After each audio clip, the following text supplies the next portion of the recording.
We have been in this business about 30 years, and out of these 30 years, almost last 10 years in Serbia. And we have been working with a variety of different industries, from FMCG to IT, from banking industries to manufacturing industries, process industries, and so on. What we see in the recent last about like 20 years or so, the work environment has been changing tremendously, especially like technology has enabled that changes. So as a result, today's normal is not as the same as the normal of 10 years or 20 years ago. In other ways, the normal has been shifted. So therefore, if the normal has been shifted, therefore the way of approaching the managing projects must be shifted too.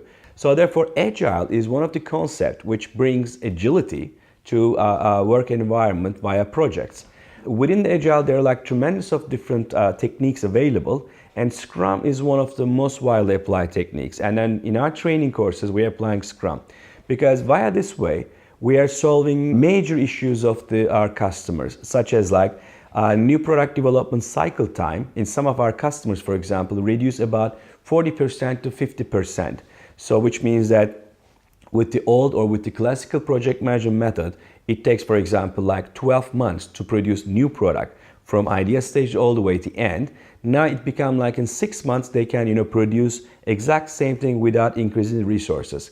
How do we do that one? We are applying those Scrum techniques, and Scrum techniques are applicable in IT industries, that's for sure, because that's the born place of the agility concepts.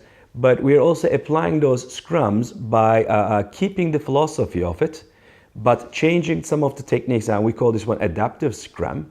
So therefore, we can apply the same thing in manufacturing, new product development industries as well, or in the banking industries, or in the FMCG industries, and some other industries too.